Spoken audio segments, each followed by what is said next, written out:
जय हिंद। अगर आपका एग्जाम है बीआरओ ग्रिफ का, एसकेटी की पोस्ट का, स्टोर कीपर टेक्निकल का और डीईएस ड्राइविंग इन स्टैटिक का, तो आप सभी के लिए एक बहुत ही इंपॉर्टेंट नोटिस आया है। एक बहुत ही बड़ी खुशखबरी आप लोग मान सकते हैं, बीआरओ ग्रिफ ने आप सभी के लिए जारी की है। तो क्या कुछ आपको नोटिफिकेशन है, क्या कुछ आपके लिए खुशखबरी है, वो सारी बातें यहाँ पर हम डिस्कस करने वाले हैं। और देखिएगा, यहाँ पर जब आपका एग्जाम आया था 19 सितंबर को, तो आपको हमने कहा था कि आपका एग्जाम पोस्टपोन हो सकता है, और हमारी बात बिल्कुल सच साबित हुई थी। और उसके बाद जब आपकी दूसरी डेट आई थी 31 अक्टूबर की एग्जाम डेट की, तब आपको हमने कहा था कि बिल्कुल 100 नहीं, 101% आपकी एग्जाम डेट कन्फर्म है। 31 अक्टूबर को आपका जो एग्जाम है बीआर ग्रिफ का, वो कंडक्ट होने वाला है। और आज बीआर ग्रिफ ने जो आपकी ऑफिशियल वेबसाइट है उसके ऊपर नोटिस डाल दिया है, और जिससे 101% कन्फर्म हो चुका कि आपका जो एग्जाम है अब वो 31 अक्टूबर को होने वाला है। तो अब यहाँ पे देखिए, आपके लाइव से बस 10 से 15 मिनट आपकी माज मांगना चाहूँगा। अगर आपका एग्जाम है तो ये वीडियो ज़रूर देखिएगा, बहुत सी ऐसी इंपॉर्टेंट बातें हैं जो इस वीडियो में हम डिस्कस करने वाले हैं। तो चलिएगा, सबसे पहले आपको जो नोटिफिकेशन है वो आपको दिखाते हैं, और जो भी आपके इंपॉर्टेंट पॉइंट हैं बिल्कुल डिटेल में हम डिस्कस करते हैं। तो यहाँ पे देखिएगा, आपको जो नोटिफिकेशन है हमने ओपन किया हुआ है। अब किस बारे में देखिएगा, जो सबसे पहले आपकी लाइन है वो देखिए कि फोटो एंड वीडियोग्राफी, यानी कि photography and videography of candidate appearing in written examination for the post of SKT, यानी कि store keeper technical and DES driver engine static multi skilled worker driver engine static against advertisement number 01/2021।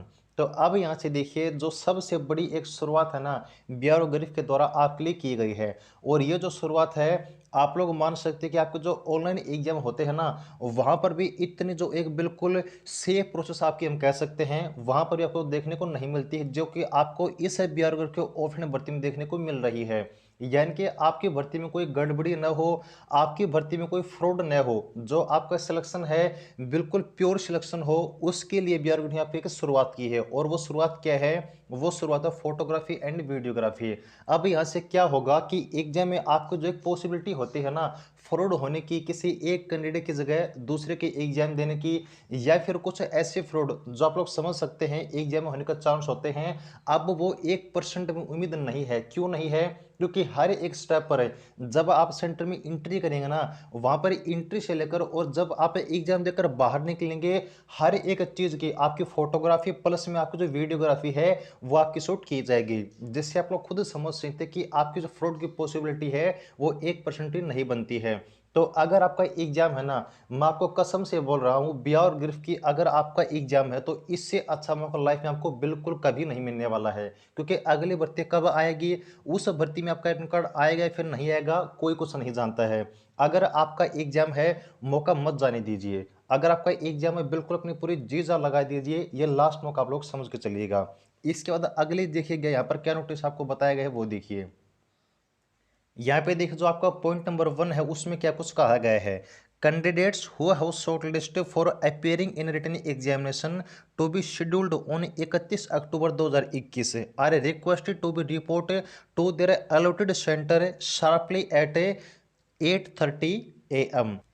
दिनांक 31 October 2021 को होने वाली लिखित परीक्षा में सम्मिलित होने के लिए जो परीक्षार्थी लिस्टेड किए गए हैं, शॉर्ट लिस्टेड किए गए हैं, उनसे अनुरोध है कि वे ठीक है सुबह के 8:30 बजे उनको आवंटित केंद्र पर रिपोर्ट करें। तो यहाँ पर आपका जो एडमिट कार्ड आया है, उस एडमिट कार्ड में जो भी आपका एग्जाम सेंटर है, जो भी आपका रिपोर्टिंग सेंटर है, जो आपके एग्जाम सिटी है, वहाँ पर आपको 31 अक्टूबर को कब रिपोर्ट करना है, सुबह का 8:30 बजे। तो मेरी आपसे रिक्वेस्ट है कि चाहे आपका एग्जाम सेंटर पास में हो या फिर आपका एग्जाम सेंटर दूर हो, आप ये कोशिश कीजिएगा कि आप 30 तारीख को नहीं, बल्कि 31 तारीख को नहीं, 30 तारीख को ही वहां पर पहुंच जाएं। कब?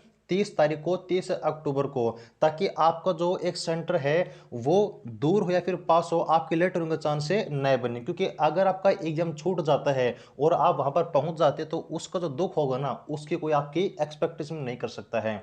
तो ध्यान दीजिएगा, 31 अक्टूबर को नहीं, आपको 30 अक्टूबर को वहां पर पहुंच जाना है जहां पर आपका एग्जाम सेंटर है। कब? 30 अक्टूबर को। ठीक है जी, ये बात आप नोट कर लीजिएगा। उसके बाद अगला देखिए, जो आपका सेकंड पॉइंट है वो क्या कहता है।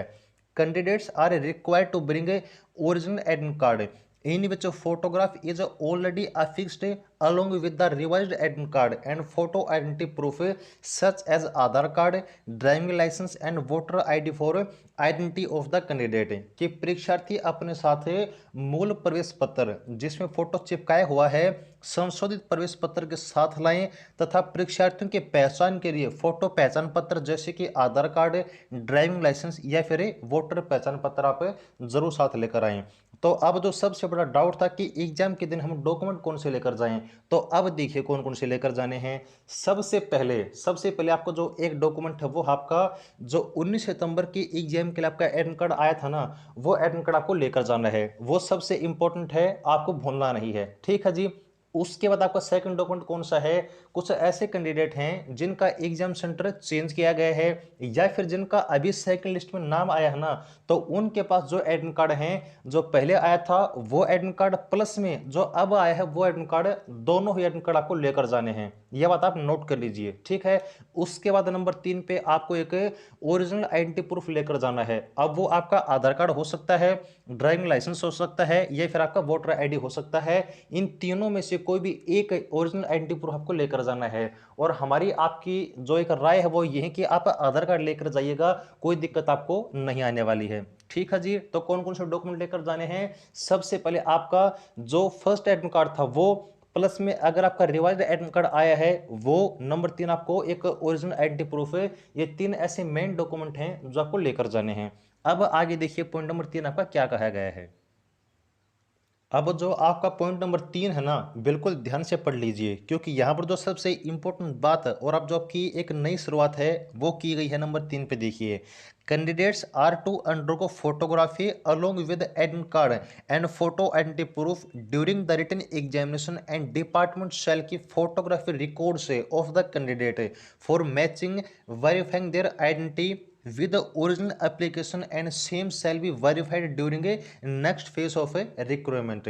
कि लिखित परीक्षा के दौरान परीक्षार्थियों को प्रवेश पत्र एवं फोटो पहचान पत्र के साथ फोटोग्राफी से गुजरना होगा तथा परीक्षार्थियों की पहचान उनके मूल आवेदन पत्र के साथ करने संबंधी विभाग द्वारा फोटोग्राफी अभिलेख रखा जाएगा जो कि भर्ती के अगले चरण के दौरान सत्यापित किया जाएगा। तो अब यहाँ से आप खुद अंदाजा लगा सकते हैं कि कितनी जो एक प्योर प्रोसेस है ना वो आपके यहाँ पर बिहार के द्वारा कंडक्ट की जाएगी। आपका रिटन एग्जाम है उसमें आपकी हर एक जगह आपका जो ओरिजिनल एडमिट कार्ड है उसके साथ फोटो प्लस में आपकी वीडियो बनेगी। आपका जो आईडी प्रूफ है उसके साथ आपकी फोटो प्लस में वीडियो बनेगी। जब आप लोग एंट्री करेंगे तब आपकी फोटो वीडियो बनेगी। जब आप लोग एग्जाम देंगे तब आपकी फोटो वीडियो बनेगी। और इतना ही नहीं, आपकी जो पूरी प्रोसेस है रिटन एग्जाम की ये कंडक्ट होने के बाद अगर आपका एग्जाम क्वालिफाई हो जाता है तो आपकी जो नेक्स्ट प्रोसेस होने वाली है फिजिकल के लिए या फिर आपका जो ट्रेड टेस्ट होगा, तो दोनों ही जगह फिजिकल के लिए और आपके ट्रेड टेस्ट के लिए फिर से वीडियो बनेगी, फिर से फोटो बनेगी। और वो वीडियो प्लस में फोटो आपकी किससे कंपेयर की जाएगी? आपके रिटन एग्जाम से। ताकि आपकी अगर एक पॉसिबिलिटी है फ्रॉड होने की कि रिटन एग्जाम किसी और ने दिया, फिजिकल कोई और देगा, ट्रेड टेस्ट कोई और देगा, वो 1% भी चांस नहीं है। तो आप लोग खुद अंदाजा लगा सकते हैं कि अगर आपने तैयारी की है, अगर आपने थोड़ी सी भी बिल्कुल अपनी जी जान लगाकर तैयारी की है ना, तो आपका एग्जाम क्लियर होने से कोई नहीं रोक सकता है। क्योंकि यहाँ पर जो फ्रॉड होता है ना उसका 1% में चांस नहीं आपकी बार होने का। और अगर आप लोग तैयारी करना चाहते हैं, अस्किट के लिए स्पेशल बैच अवेलेबल है और जो आपका ड्राइविंग स्टैटिक है उसके लिए स्पेशल नोट्स प्लस में 2000 MCQ अवेलेबल हैं। यहाँ पे देखिएगा आपको जो एग्जाम हुआ था सुपरवाइजर स्टोर का, उसमें भी हमारे 2 कैंडिडेट हैं जिसमें से एक सिलेक्ट हुए हैं। इसके अलावा हमारा जो मैसन का बैच था उसमें से भी 7 में से 5 कैंडिडेट ने एग्जाम क्वालिफाई किया है। और यहाँ पर आपको विश्वास दिलाते हैं, ज़्यादा नहीं, अब कितने दिन बाकी हैं ये मान के आपके 13 दिन आप लोग मान सकते हैं। 15 से 16 दिन आप लोग छोड़ दीजिए, आप 13 दिन मानकर चलिए। आपके पास अभी 15 अक्टूबर के बाद अवेलेबल हैं। तो इन 13 दिन में मात्र हमें एक दिन में आपसे 6 घंटे की पढ़ाई मांगते हैं। बस आप 6 घंटे की पढ़ाई कीजिएगा, आपको जो एसक्यूटी का सिलेबस है बिल्कुल आराम से कंप्लीट हो जाएगा। बैच जैसे में आपको वीडियो मिलेंगे, नोट्स मिलेंगे, MCQ, theory, trade, math, GK, सब कुछ, करंट अफेयर वगैरह सब कुछ आपको प्रोवाइड किया जाएगा। बस आपके इन 13 दिन भी अगर आप हमारे साथ अपने दिन के 6 घंटे पढ़ाई में बता लेते हैं, आपका एग्जाम आराम से क्लियर करवा देंगे। और ड्राइविंग स्ट्रेटजी के लिए अगर आप थ्योरी कवर करना चाहते हैं या फिर आप एमसीक्यू कवर करना चाहते हैं, दोनों आप कवर कर सकते हैं। और बैच के लिए, एसकेटी के लिए, ड्राइविंग स्ट्रेटजी के लिए आपको स्क्रीन पर जो नंबर दिया होगा 8930638526, 9306 इस नंबर पर आप लोग व्हाट्सएप कर सकते हैं और एसकेटी का बैच या फिर ड्राइविंग स्ट्रेटजी के नोट्स या फिर एमसीक्यू आप जो है ले सकते हैं। ठीक है जी। तो जो आपका पॉइंट नंबर 3 है, यहाँ पे आप लोग देख सकते हैं कि हर जगह आपकी फोटो बनेगी और वीडियो बनेगी, और ये चीज आपकी जो आगामी प्रोसेस है, आपका ट्रेस टेस्ट, आपकी फिजिकल, आपका मेडिकल, सब जगह आपकी कवर जो है की जाएगी। तो आप लोग ध्यान दीजिए कहीं पर भी आपकी छोटी सी मिस्टेक न हो पाए। उसका देखिएगा जो आपका अगला पॉइंट है कि no candidate to carry any mobile electronic device in the exam centre and physical frisking will be carried out, कि परीक्षा के अंदर में कोई भी परीक्षार्थी मोबाइल या फिर इलेक्ट्रॉनिक डिवाइस लेकर न आए और अपने पास किसी भी प्रकार की पर्ची नहीं रखेगा। तो साफ साफ है यहाँ पर ब्यूरोक्रेट में कोई आपसे बात छुपाई नहीं है, आपको साफ साफ बता दिया है कि अगर आप कोई पर्ची लेकर आते हैं या फिर कोई ऐसी डिवाइस लेकर अंदर जाते हैं रिटन एग्जाम के दौरान, तो आपको बाहर नहीं किया जाएगा। देखिए पॉइंट नंबर 5 में क्या कहा गया है कि in case any candidate is found using fraudulent means court impersonating any candidate will be handed over to police and his candidature will be cancelled, कि यदि कोई परीक्षार्थी धोखा या फिर नकल करता हुआ पाया जाता है तो उसे पुलिस को सौंप दिया जाएगा और उसके जो अभ्यर्थी है आपकी रद्द कर दी जाएगी। तो यहाँ पर आप लोग खुद देख सकते हैं ब्यूरोग्राफ आपको अगर एग्जाम में आपने कोई गड़बड़ी की, अगर आपके एग्जाम के दौरान कोई गड़बड़ी पाई जाती है तो आपको ब्यूरोग्राफ पेपर से बाहर नहीं करेगा, सीधा पुलिस को सौंप देगा और उस बाद क्या होगा आपको खुद सो सकते हैं। तो देखिएगा ये सबसे मुझे बड़ी अच्छी शुरुआत लगी है ब्यूरोग्राफ के द्वारा कि 1% भी जो पहले पॉसिबिलिटी थी एग्जाम में आपकी एक फ्रॉड होने की, वो अब 0% रह गई है। तो अगर आप लोग तैयारी करना चाहते हैं, अगर आपका एग्जाम है तो मौका मत छोड़िएगा। आगामी भर्ती कब होगी, आपका एडमिट कार्ड आएगा या फिर नहीं आएगा, कोई कुछ नहीं जानता है। और आगे जो है आपकी जो भर्ती होने वाली है उसके बारे में देखिएगा, अगर आपको सोचने लग जाते हैं, आप सोचने लग जाते हैं तो आपका एग्जाम कभी क्लियर नहीं होगा। आप लोग बस ये मानकर चलिएगा आपकी ये वाली भर्ती जो है वो लास्ट भर्ती है और इसमें आपको सिलेक्शन लेना है। और अगर आप अच्छे से तैयारी कर सकते हैं तो बिल्कुल आप आसानी से अपना जो सिलेक्शन है वो पा सकते हैं। तो देखिएगा ये आपकी बड़ी अपडेट है ब्यूरोग्राफ के द्वारा जो कि आपको हमें बतानी थी, आपके साथ शेयर करनी थी। तो उम्मीद करता जानकारी जरूर से जरूर अच्छी लगी होगी।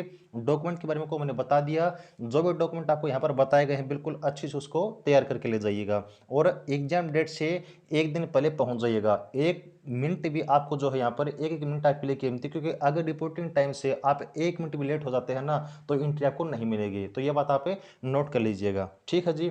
तो जो डॉक्यूमेंट हैं बिल्कुल तैयार कर लीजिएगा। और हाँ एक बात और, आपको जो कोविड-19 इंस्ट्रक्शन है आप लोग अच्छे से फॉलो कीजिएगा। अपने चेहरे पर मास्क वगैरह, अगर आपके पास सैनिटाइजर की बोतल अवेलेबल है तो आप लेकर जा सकते हैं, अदरवाइज देखिए वो कोई इंपॉर्टेंट नहीं है, लेकिन आप लोग मास्क जरूर लेकर जाइएगा, वो आपका सबसे इंपॉर्टेंट है, ताकि आप लोग वहाँ पर चले जाएं और आपका मास्क ना हो तो आपको एंट्री नहीं मिलेगी। ठीक है जी।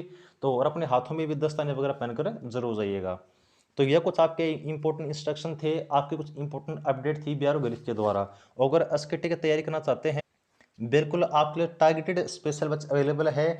नीचे दिए गए मोबाइल नंबर पे आप लोग जो है व्हाट्सएप पे मैसेज करके जो है आप लोग एडमिशन ले सकते हैं। तो ये आपकी अपडेट थी, उम्मीद करते जानकारी आपको जरूर से जरूर अच्छी लगी होगी। जुड़े रहिएगा। Thanks for watching, keep supporting. जय हिंद।